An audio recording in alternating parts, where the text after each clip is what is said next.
the LGU complied with the requirements as to the tenurial instrument and other requirements for the establishment of hatcheries, then that's the time po that we're going to transfer to download it po to the regional offices po, Madam Mr. Chair. So wala pong paraan na pwede natin ilagay na lang or i-allocate sa regional offices?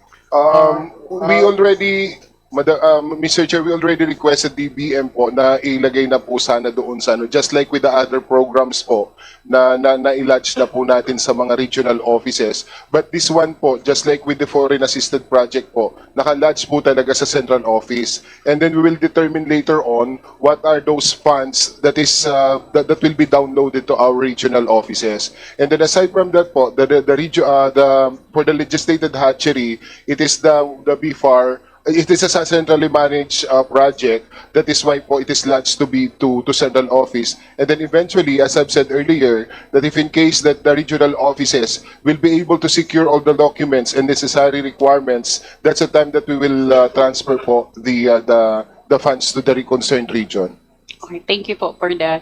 Regarding naman po sa West Philippine Sea questions po ito, kamakailan inilunsad ng Philippine Coast Guard at BFAR ang maritime version ng Kadiwa program upang hikayatin at mas maraming Pilipinong mangingisda na mangisda sa West Philippine Sea, particular sa Panatag Shoal.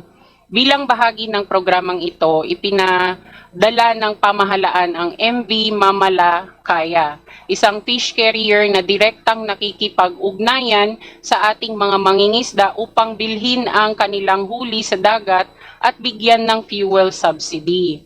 Ayon sa BFAR, maaring bumaba ng hanggang 40% ang operational cost ng small to medium scale fishers dahil sa proyektong ito. Ang tanong ko po, ano po ang pangmatagalang plano ng BFAR para sa kadiwa ng bagong bayaning mangingisda program po? Opo. The plan po, the long-term plan of the BFAR is sustain po yung ating i-sustain po yung project natin.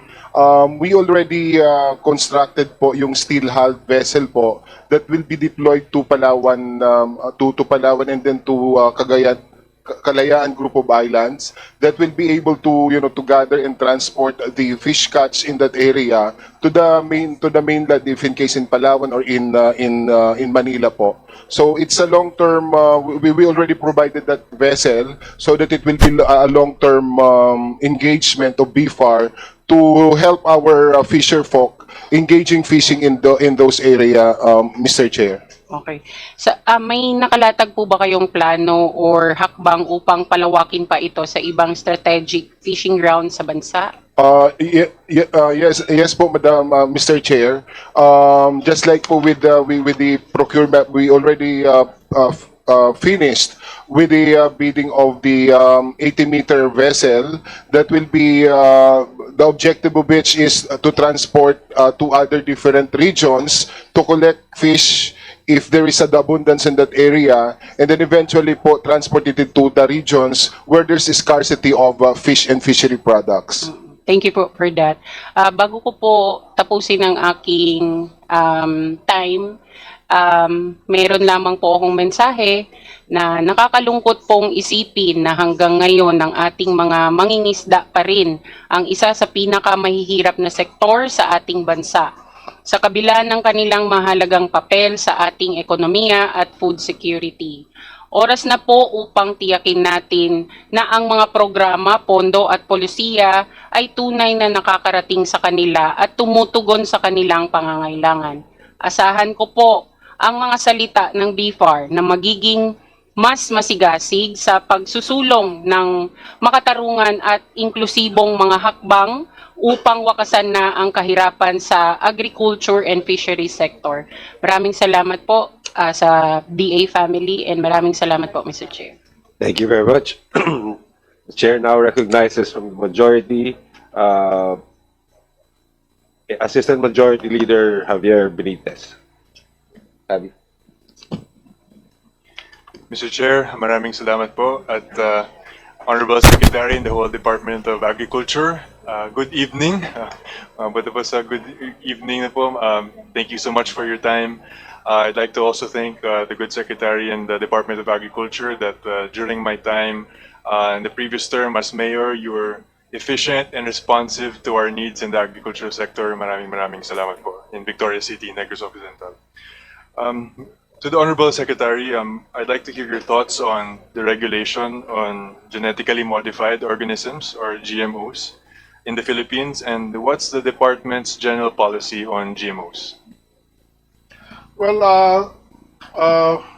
sa modern agriculture, Mr. Chair, I believe GMO is part of it, ano?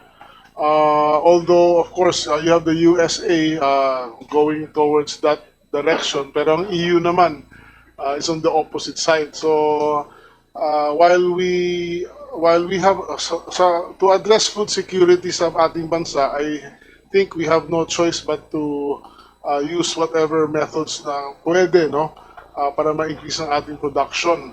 But of course, there are dangers associated with it, so we have to tread carefully. And basta wag lang tayong mauuna siguro sa paggamit or ng mga genetically modified seeds na hindi pa proven sa ibang bansa and some other things. So yan ho ang position ang aking personal position, Mr. Chair. Thank you so much, to Honorable Secretary.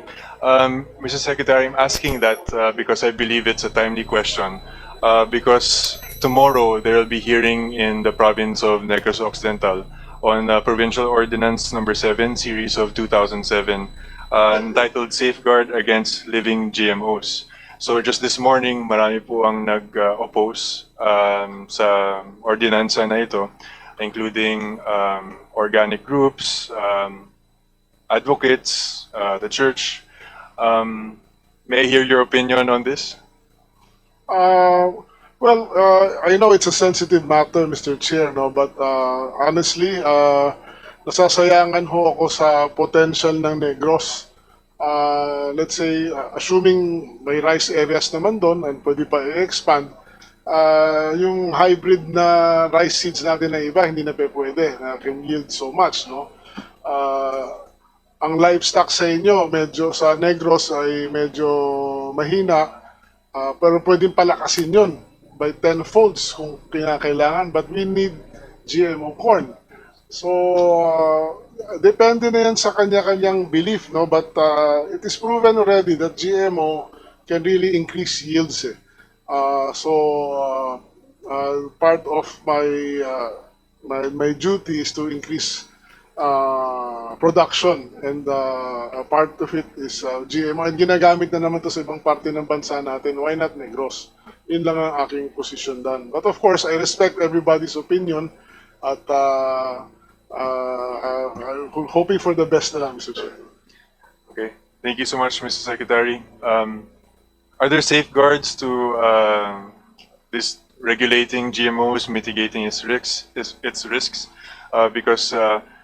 Mr. Secretary, there seems to be some posibleng pinsala ng GMO, di ba? Pagdating sa biodiversity, soil fertility, human and animal nutrition and health, and the overall ecosystem. Do you agree with this?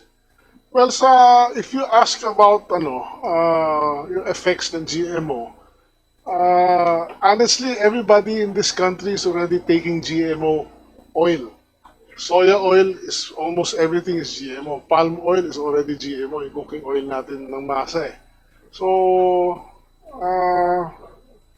I call it an advocacy, and for the people who would like to fight for it, I have deep respects naman. But it's there na, it's already there in the system eh. And wala pa naman tayong nakikita in the almost very long, ilang dekada na sa Amerika na adverse effects of GMO. And even other parts of the world like Africa, South America. So wala akong nakikitang masyadong issue as long as it has been used in other countries for at least 10 years. Tingin ko okay naman tayo, Mr. Chair. Okay, thank you, Mr. Secretary.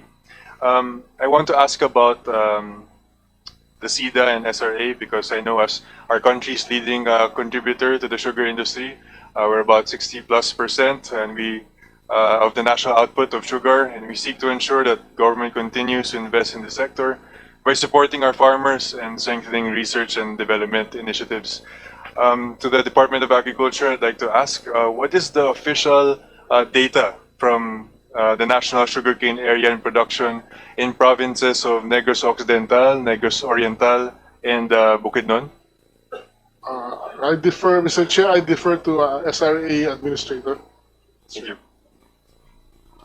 Mr. Chair, good evening po. Sir, so far the data on production is total production for the country has been steadily increasing the last 3 years. We were first at 1.799 million metric tons, and the year after we produced 1.922 million metric tons, and then this year 2.085 million metric tons. Of the 2.085, 65% came from the island of Negros, 5% from Luzon, and 28% from Mindanao, mainly Bukidnon po. The rest came from Panay and the rest of Visayas. I see. Thank you. If there is growth, as you say, it's steadily increasing, what are the common interventions, no, or programs that we have in these provinces that we could also implement in the other provinces to increase this production? Mr. Chair, so far the three main programs that are currently being worked on by the DA and the SRA. First off is the improvement of our varieties. So far, the SRA has been releasing new varieties which have shown a growth of about 10 to 20% in yield. The next is our soil rejuvenation program. We've noticed that Luzon and north of Negros have rather acidic soil. So there is a proposed budget presented by the DA and the SRA to the President regarding heavy liming for these areas. And the last, and I think most important, is only 10% of the whole sugar industry is irrigated. So there is a need for small scale, preferably solar irrigation, that we can distribute to our small farmers. 85% of the industry is 1 to 2 hectare beneficiaries actually. So those are our three main goals. For soil rejuve and irrigation, we expect high growth in yield. Actually, for this year, we recorded a harvest of 25.9 million tons of sugarcane. However, after El Nino, our yield per ton of cane was lower, so we only produced 2.085. If we hit the same LKGTC or yield per ton of cane, we would have hit around 2.350, almost 2.4 million metric tons. Probably no need for imports anymore. So we're working on that at the moment. Thank you, Mr. Escona. I hope, and eventually we may no longer need imports. But I want to also build on the interpellation of Honorable Zubiri earlier on the growth of Bukidnon and its potential to surpass Negros Occidental in terms of sugar industry. Can the department share their opinion on this? Mr. Chair, yes.